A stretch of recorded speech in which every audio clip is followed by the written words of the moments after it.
எப்பேற்பட்ட கொடிய பாவியும் அல்லது தேவனுடைய அன்பை ருசித்தவனாக இருந்து மாம்சமும் மனதும் வஞ்சிக்கப்பட்டு விழுந்து போய் தூரமாய் போனவன் கூட தான் உணர்ந்து தாப்பனே பாவியாக என்மேல் கிருபையாக இரும் என்று கதறும் பொழுது அவன் செய்த பாவங்கள் எப்படிப்பட்டதாக இருந்தாலும் அவனை மன்னித்து மறந்து அணைத்துக் கொள்ளும் தேவன் நம்முடைய தேவன்.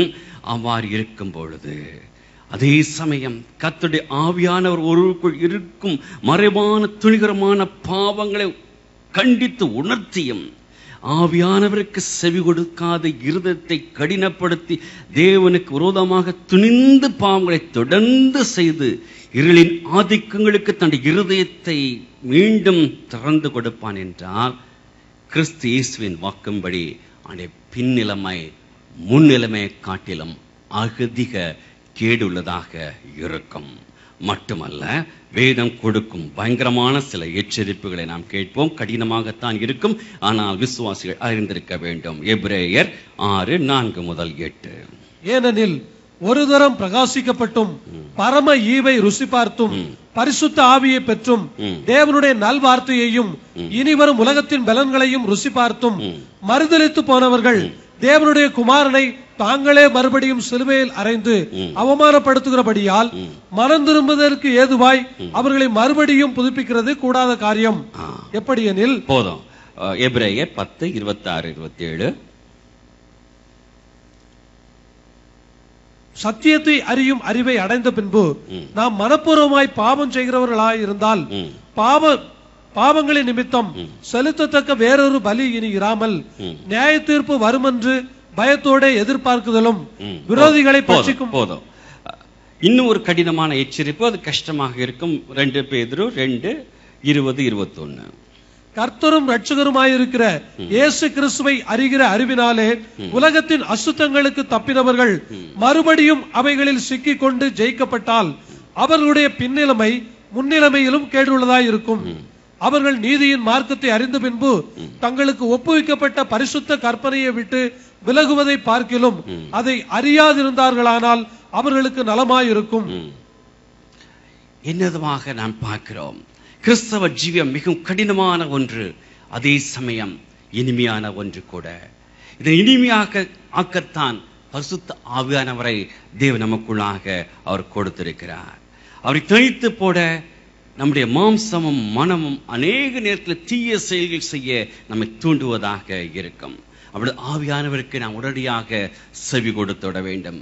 ஆவியானவரே, என்னால முடியலப்பா, எவ்வாறு கடல் அலை மீண்டும் மீண்டும் வருகிறதோ இந்த பாவ எண்ணங்கள், இந்த சோதனைகள், இந்த கஷ்டங்கள் மீண்டும் மீண்டும் என்னை தாக்குறது தாப்பனே, இதை எதிர்க்க என்னால் முடியவில்லை, என்னை பலப்படுத்துங்க ஐயா, என் சரீரத்தின் தீய சக்தி எடுத்து போடுகையான்னு சொல்லும் பொழுது பலப்படுத்துகிறார். அழகான பாடல் உண்டல்ல, சாவுக்கு எதுவான சரீரங்களை உயிர் பெறச் செய்கிறவரே. சாவுக்கேதுவான எங்கள் சரீரங்களை உயிர் பெறச் செய்பவரே, சாவுக்கேதுவான எங்கள் சரீரங்களை உயிர் பெறச் செய்பவரே, சரீரங்களின் தீய செயல்களை சாகடிக்க வாருமையா, சரீரங்களின் தீய செயல்களை சாகடிக்க வாருமையா. அடுத்ததாக ஆவியானவரை துக்கப்படுத்துதல் என்றால் என்ன? எவைகள் ஆவியானவரை துக்கப்படுத்தும்? எல்லா பாவங்களும் ஆவியானவரை துக்கப்படுத்தும். ஒருவேளை ஒரு விசுவாசி கொலை, விபச்சாரம், வேசித்தனம், குடி, களியாட்டுகள் இவைகளில ஈடுபட மாட்டான் இருக்கும். ஆனால் அநேக பாவங்கள், ஒரு பாவங்கள் போடுவாங்க, ஒரு 33 எத்தனை பாவங்கள் நாம் பார்க்கிறோம். 27 விதமான காரியங்கள். நீங்கள் வேண்டும் என்றால் தம்பியிடம் கேட்டால் உங்களுக்கு அவர் பிரிண்டாக கொடுப்பார். இவை அனைத்தையும் நாம் பார்க்க போவதில்லை. அவங்களை ஒரு 10 ஒரு காரியத்தை நாம் இந்த நேரத்தில் நாம் கர்த்தருடைய ஆவியாண்ட ஒத்தாசையோடு நாம் தியானிக்க நாம் இருக்கிறோம். அதுல முக்கியமாக நான் பார்க்க வேண்டிய காரியம் பொய். பொய். எபேசியர் 4 25. அன்றியும் நாம் ஒருவருக்கொருவர் அவயவங்களாய் இருக்கிறபடியால் பொய்யை களைந்து அவனவன் பிறனுடனே மெய்யை பேச கடவன். ஆனால் இன்று விசுவாசியுடைய ஜீவியத்துல அல்லது வாயில வெள்ளை வெள்ளை பொய். ஏன் மண்டே மீட்டிங்க்கு வரல? உடனடியா பதில் வரும். அது என்ன தெரியாது. ஏன் கூட்டங்களுக்கு வரவில்லை? இன்னொன்னு, உங்களுக்கான தொடர்ந்து ஜெபிக்கிறேன். எவ்வளவு தூரம் ஜெபிக்கிறேன் தெரியல. இதெல்லாம் விசுவாசிகள் தவிர்க்க வேண்டிய ஒரு காரியம். யாக்கோபு 5:12. விசேஷமாய் என் சகோதரரே, வானத்தின் பேரிலாவது சரி, நீங்கள் அதிக ஆக்கினைக்குள்ளாக தீர்க்கப்படாதபடிக்கு உள்ளதை உள்ளதென்றும் இல்லாததை இல்லை என்றும் சொல்லுங்கள். அப்போஸ்தலர் 5:3 அனனியாவும் சப்ராவிலும் மடிந்ததற்கு காரணமே பரிசுத்த ஆவியானுக்கு விரோதமாக பொய் சொன்னது நிமித்தமாக என்றதை நாம் அறிந்து கொள்ள வேண்டும். இரண்டாவது, கோபங்கள் மூர்க்கங்கள். எபேசியர் 4:26. நீங்கள் கோபம் கொண்டாலும் பாவம் செய்யாதிருங்கள். சூரியன் அஸ்தமிக்கிறதுக்கு முன்னாக உங்கள் எரிச்சல் தணிய கடவது. கோபம் வருவது நியாயம்தான். வருமா வராதா? எல்லாருக்கும் வரும், உணர்வுகளில் ஒன்று. ஆனால் அதை அடக்கி ஆள நம்மால் முடியாது. ஆவியானுடைய துணை வேண்டும். அப்படி கோபம் வந்தா அந்த மாலைக்குள்ளாக சம்பந்தப்பட்டவரிடம் சென்று மன்னிப்பு கேட்டு ஒப்புரவு ஆகி விட வேண்டும். கணவனோ மனைவி குடும்பத்துக்கு எடுத்த காரியத்தில் நாம் தியானிக்கும் பொழுது ஆழமாக நாம் தியானிக்க நாம் இருக்கிறோம். அவ்வாறு மன்னிப்பு கேளாக பட்சத்தில் படுக்கைக்கு செல்வீர்கள் என்றால் சாத்தான் அநேக காரியங்களை ஜீவியத்தில் விதைத்து ஒரு பிரிவினையை உங்களுக்குள்ளாக கொண்டு வந்து விடுவான். மூன்றாவதாக திருடு. எபேசியர் 4:28. திருடுகிறவன் இனி திருடாமல் குறைச்சல் உள்ளவனுக்கு கொடுக்கத்தக்கதாக தனக்கு உண்டாயிருக்கும்படி தன் கைகளினாலே நலமான வேலை செய்து பிரயாசப்பட கடவன். இந்த வசனத்தின்படி ஏதோ மற்றொரு பொருளை எடுத்துக் கொள்வதுதான் திருட்டு என்று மட்டுமல்ல, குறைச்சல் உள்ளவனுக்கு கொடுக்காமல் இருப்பதும் திருட்டு மட்டுமல்ல, தன் வேலைகளை கையால் தன்னுடைய சொந்த கையினால் வேலை செய்து சம்பாதிக்காமல் பிறனிடம் கடன் வாங்கி அல்லது பிறனுடைய பணத்தில் ஜீவிப்பதும் திருட்டு என்பதை நாம் அறிந்து கொள்ள வேண்டும்.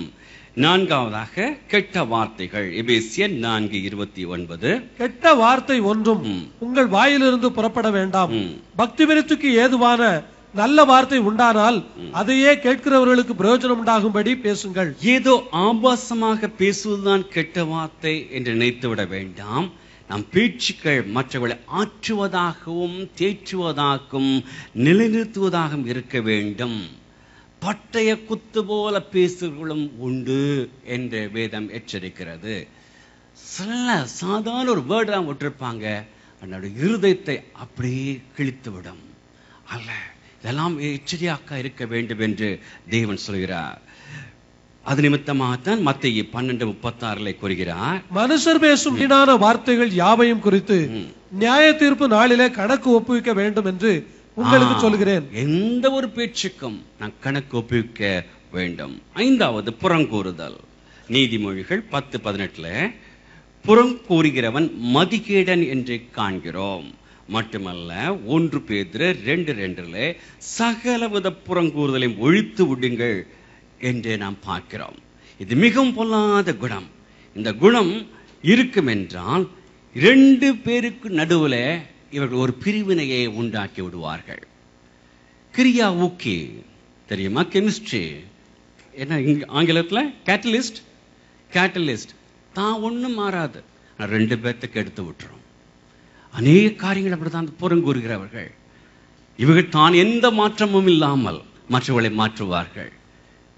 அப்படி இருக்கக்கூடாது, மிகவும் கவனமாக இருக்க வேண்டும். 6 கசப்பான ஆவி. எபேசியர் 4:3 சகலவிதமான கசப்பும் கோபமும் மூர்க்கமும் உங்களை விட்டு நீங்க கடவுள். நமக்கு விரோதமாக செயல்படுவர்களை எம்மட்டுமாக மன்னிக்கிறோம், அல்லது ஒருவேளை நாம் அவளுக்கு நன்மையே செய்திருக்கலாம், வேலை வாங்கி கொடுத்திருக்கலாம், பண உதவி செய்திருக்கலாம்,